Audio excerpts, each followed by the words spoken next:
کراچی کا چور بازار اپنے اندر ایک پراسرار دنیا چھپائے بیٹھا تھا، جہاں نہ صرف چوری شدہ اشیاء بلکہ بے گناہوں کی تقدیریں بھی خرید و فروخت ہوتی تھیں۔ فیصل احمد ایک بے خوف صحافی ہمیشہ ان کہانیوں کے پیچھے جاتا جن سے دوسرے دور بھاگتے تھے۔ ایک رات جب وہ اپنے اپارٹمنٹ میں بیٹھا اپنی اگلی رپورٹ پر کام کر رہا تھا، اس کا فون بجا۔ اسکرین پر کوئی نمبر ظاہر نہیں ہو رہا تھا۔ دوسری طرف سے ایک گہری اور سخت آواز سنائی دی، فیصل احمد، اگر سچائی جاننا چاہتے ہو تو کل صبح 5 بجے چور بازار کی تیسری گلی کے کباڑ خانے آ جانا، لیکن خبردار یہ سفر آسان نہیں ہوگا۔ فیصل کے اندر تجسس کی ایک لہر دوڑ گئی۔ اگلی صبح وہ اپنی موٹر سائیکل پر چور بازار پہنچا، جو اس وقت غیر معمولی طور پر سنسان اور پراسرار لگ رہا تھا۔ گلی نمبر 3 میں داخل ہونے پر اسے ہر طرف خاموشی اور ویرانی کا احساس ہوا، جیسے یہ جگہ زندہ ہو کر اسے گھور رہی ہو۔ کباڑ خانے کے دروازے پر ایک بوڑھا شخص بیٹھا تھا، جس کے ہاتھ میں ایک پرانی بوسیدہ ڈائری تھی۔ بوڑھے نے فیصل کو دیکھ کر کہا، یہ ڈائری تمہارے لیے ہے۔ اس میں وہ راز ہیں جو کئی زندگیاں تباہ کر چکے ہیں، لیکن یاد رکھو یہ راز تمہاری اپنی زندگی کے لیے بھی خطرہ بن سکتے ہیں۔ فیصل نے ڈائری کھولی تو اس میں کئی حیران کن باتیں درج تھیں۔ چور بازار کے غیر قانونی دھندوں، انسانی اسمگلنگ اور گمشدہ لوگوں کی تفصیلات کے ساتھ ساتھ ایک مشہور سیاستدان ندیم شاہ کے قتل کا ذکر بھی تھا۔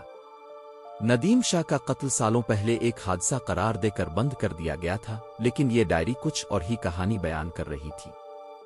فیصل نے ڈائری کے اوراق پلٹے تو اسے ایک صفحے پر خفیہ کوڈ ملا۔ جیسے ہی وہ کوڈ پڑھنے لگا، اچانک دروازہ زور سے بند ہو گیا اور کمرے میں گہری آواز گونجی، فیصل، یہ راستہ تمہارے لیے نہیں ہے۔ رک جاؤ ورنہ تمہیں اس کی قیمت اپنی جان سے چکانی پڑے گی۔ فیصل نے کسی طرح وہاں سے نکلنے کا راستہ تلاش کیا اور اپنے اپارٹمنٹ واپس آ گیا، لیکن وہ جانتا تھا کہ یہ معاملہ ابھی ختم نہیں ہوا۔ اگلے چند دنوں میں اس کی زندگی ایک ڈراؤنے خواب میں بدل گئی۔ راتوں کو وہ کھڑکی کے باہر سائے دیکھتا، قدموں کی چاپ سنتا، اور کبھی کبھار اسے لگتا کہ کوئی اس کے کمرے میں موجود ہے۔ خوف کے باوجود اس نے اپنی تحقیق جاری رکھی۔ فیصل نے اپنی دریافت کو اپنے دوست زاہد، ایک پولیس افسر کے ساتھ شیئر کیا۔ زاہد نے خبردار کیا، فیصل، یہ لوگ بہت خطرناک ہیں۔ اگر تم نے یہ کیس کھولنے کی کوشش کی تو وہ تمہیں ختم کر دیں گے۔ لیکن فیصل اپنی ضد پر قائم رہا۔ وہ ڈائری میں دیے گئے خفیہ کوڈ کی مدد سے چور بازار کے قریب ایک بند فیکٹری پہنچا۔ یہاں اس نے انسانی اسمگلنگ کے بڑے نیٹ ورک کے ثبوت دیکھے۔ لیکن جیسے ہی وہ شواہد اکٹھے کر رہا تھا، اچانک دروازے بند ہو گئے اور مسلح افراد نے اسے گھیر لیا۔ ان کے لیڈر نے کہا، ہم نے تمہیں خبردار کیا تھا فیصل، اب تمہارے پاس کوئی راستہ نہیں بچا۔ فیصل کو زاہد کے ساتھ قید کر دیا گیا۔ فیکٹری کے اندھیرے میں زاہد نے فیصل کو ایک آخری ترکیب دی، یہ راز دنیا تک پہنچاؤ چاہے کچھ بھی ہو۔ زاہد نے اپنی جان کی قربانی دے کر فیصل کو فرار ہونے میں مدد دی۔ فیصل وہاں سے نکل آیا، لیکن اس کے دل پر زاہد کی موت کا گہرا زخم تھا۔ اپنے گھر واپس آ کر فیصل نے اس راز کو بے نقاب کرنے کی کوشش کی، لیکن اس کے پاس اب کوئی ثبوت نہیں بچا تھا۔ ڈائری اور دیگر شواہد فیکٹری میں رہ گئے تھے۔ وہ جانتا تھا کہ اسے دوبارہ اسی جگہ جانا ہوگا، لیکن اس بار اس نے مزید ہوشیاری سے کام لینے کا فیصلہ کیا۔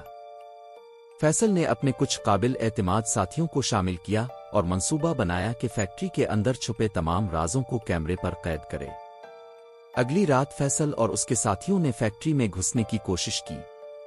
انہیں معلوم تھا کہ یہ ان کے لیے زندگی اور موت کی بازی ہوگی۔ اندر داخل ہوتے ہی انہوں نے نہ صرف وہ ڈائری بلکہ انسانی اسمگلنگ کے تازہ شواہد بھی اکٹھے کیے، لیکن مسلح افراد نے انہیں دیکھ لیا اور گولیوں کی گونج سے فیکٹری گونج اٹھی۔ فیصل زخمی ہو گیا، لیکن وہ کسی طرح شواہد کے ساتھ باہر نکلنے میں کامیاب ہو گیا۔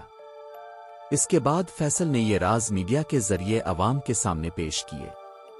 چور بازار کی غیر قانونی سرگرمیاں بے نقاب ہو گئیں اور کئی بڑے نام قانون کے شکنجے میں آ گئے، لیکن فیصل کو معلوم تھا کہ اس کی فتح مکمل نہیں ہے۔ زاہد کی قربانی اور ان بے گناہ لوگوں کی یادیں جنہوں نے اپنی زندگیاں کھو دیں، ہمیشہ اس کے ساتھ رہیں گی۔ کہانی کے آخر میں فیصل نے ایک نئی جنگ کا اعلان کیا۔ وہ جانتا تھا کہ ابھی اور بھی کئی راز اندھیروں میں چھپے ہیں اور ان کا پردہ چاک کرنا باقی ہے، لیکن اس بار وہ تنہا نہیں تھا۔ اس کے ساتھ سچائی پر یقین رکھنے والے لوگوں کی ایک پوری ٹیم تھی۔ فیصل کی کہانی ختم نہیں ہوئی تھی، بلکہ یہ ایک نئے باب کا آغاز تھا جہاں روشنی اندھیروں کو شکست دے رہی تھی۔ فیصل نے چور بازار کے خوفناک رازوں کو بے نقاب کر کے اپنا مشن پورا کیا اور اپنے دوست زاہد کی قربانی کو رائے گاہ نہیں جانے دیا۔ اس نے نہ صرف ان غیر قانونی سرگرمیوں کو عوام کے سامنے پیش کیا بلکہ انصاف کے لیے اپنی جان بھی خطرے میں ڈالی۔ آخر میں وہ ایک نئی امید اور مضبوط عزم کے ساتھ آگے بڑھا تاکہ باقی ماندہ اندھیروں کو بھی روشنی میں لا سکے۔ یہ انجام ایک اطمینان بخش اختتام ہے، لیکن اس میں یہ امکان بھی موجود ہے کہ اگر کوئی نیا راز سامنے آیا تو فیصل ایک بار پھر اپنی جرت اور ذہانت کے ساتھ سچائی کا پردہ چاک کرنے کے لیے تیار ہوگا۔